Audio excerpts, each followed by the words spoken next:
Alright, section 5.2, using intercepts. This entire section is going to be all about x-intercepts, all about y-intercepts, and how they can help you in life. Alright, so the essential question, how can you identify and use intercepts in linear relationships? Notice linear, right? So we're dealing with straight lines, no curves, no gaps. Straight lines here, and non-vertical lines. So I have 3 examples here that we're going to work through. Make sure you have these plotted out. If you need some more time to get that done, then just go ahead and pause the video and get these written out. Once you have them written out, we're going to be identifying 2 things in each of these. We're going to be identifying what is the x-intercept, right? What's the x-intercept? And also, what is the y-intercept? In each one of these. And that's going to help us out identifying kind of what is important when we identify the x-intercept and the y-intercept so that we can use them to actually graph linear equations. Alright, so for this first one, when we identify our x-intercept and our y-intercept, we are going to identify the actual xy coordinate. So for number 1, we look at the x and the y-axis. The x-axis intercepts right here at 8, 0. So the x-intercept is 8, 0. Okay? Right here at number 2, our x-axis. If we look on our x-axis, our x-intercept is right there, which is at right between 4 and 6. So it's at 5, 0. Our next one, our x-intercept. X-intercept, here's our x-axis. We go along that, is at 2, 0. So what I really want to point out here is that if you look at the y-coordinate, the y-coordinate, it is 0. Turns out that for every x-intercept everywhere, that y-coordinate is always going to be 0. Always. Okay, if we look at our y-intercepts, starting at number 1, we look at our y-axis. We think crosses right there between 4 and 6, so that is at 5, right? So that coordinate point is 0, 5. 0, 5.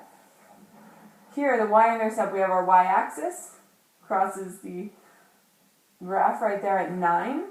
So that coordinate point is 0, 9. For this third one here, if we look at our y-axis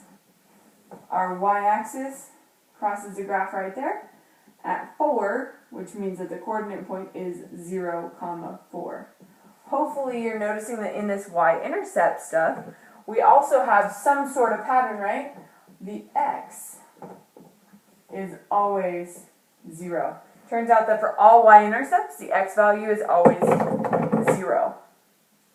Okay, so using this information, this is going to help us to apply to an actual equation so that we can graph. And that's all we're going to do for this section is look at an equation. How do we use the x and y intercepts to help us graph? Okay, so I'm going to leave number 2 just so we have a reference and erase number 1 and 2. But I do want to kind of jot down those 2 things we just saw, and I'll just kind of do them in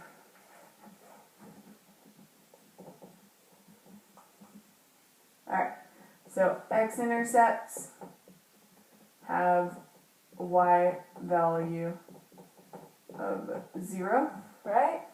Okay, y-intercepts have an x value of 0. So if you're given an equation in standard form, a linear equation, such as 8x plus 7y is equal to 28. Okay, if you're given an equation like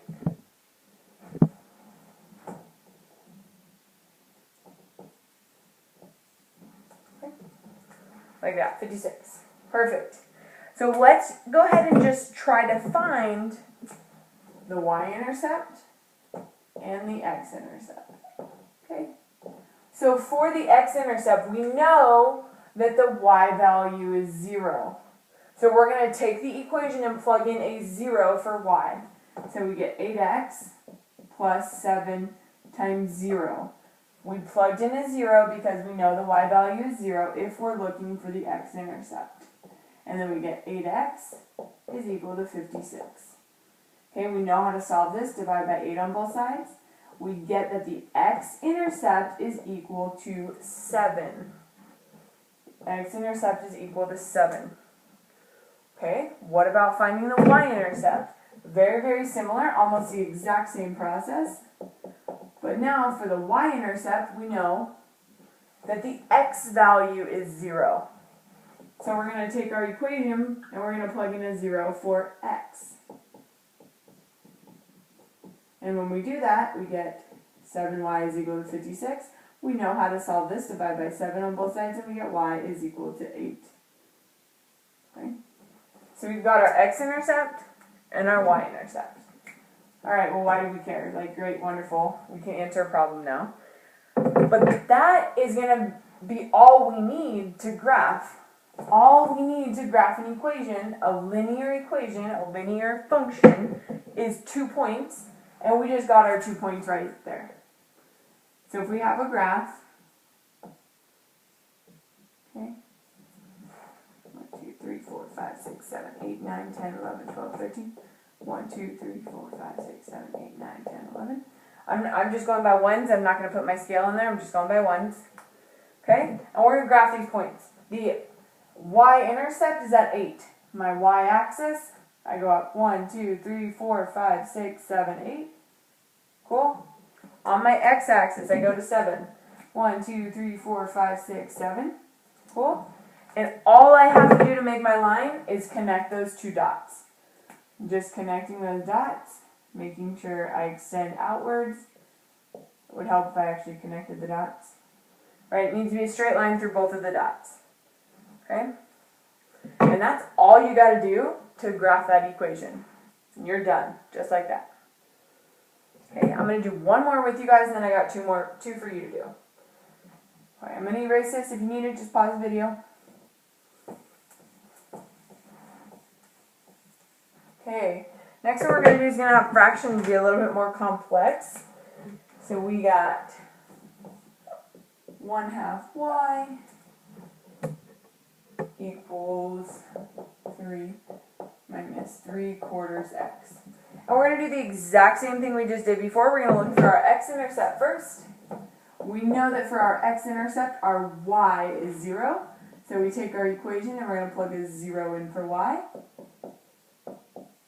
Alright, when we do that, we get 0 is equal to 3 minus 3/4 x. We cannot panic at this point. We know how to solve an equation with one variable. Well, we know how to solve them with multiple variables as well, but we're going to rearrange this. We'll go ahead and add 3/4 x to both sides. You cannot separate the coefficient from the variable. That does not work. So we get 3/4 x is equal to 3. If we want to get x by itself, we've got this fraction over here. All of us always get messed up with the fractions, but we want to multiply by the reciprocal on both sides. Reciprocal meaning that you flip it. So 4/3. 4/3. 4's cancel, 3's cancel. We're just left with x is equal to, and 3's cancel, we get 4/1, which is the same thing as just 4. So our x-intercept is 4.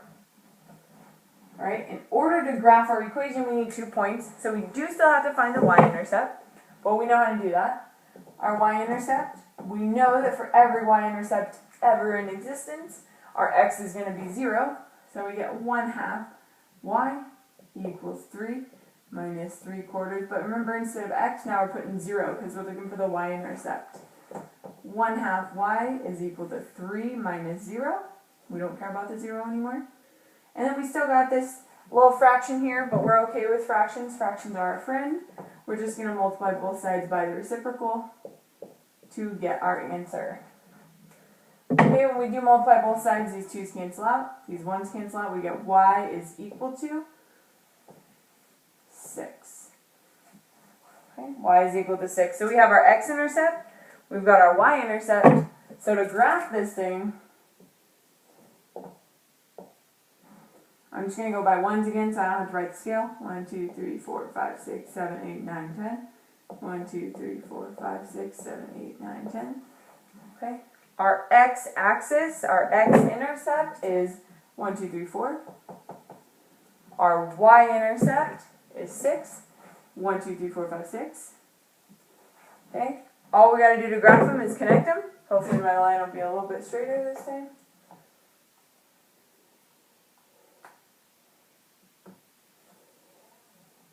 There we go.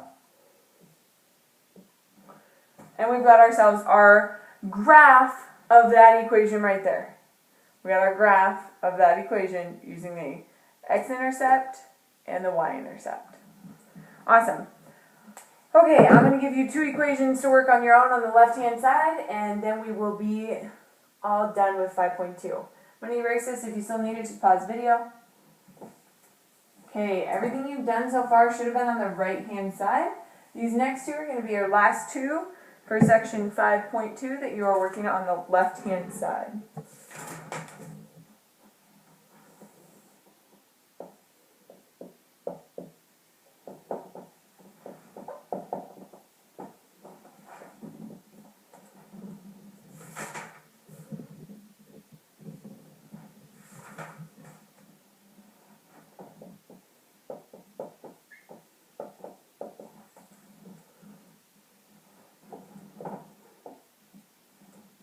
Alright, there's your 2 examples right there that I want you guys to graph, right? So you need to end up with a graph using intercepts, using the x and y intercepts method that we just talked about.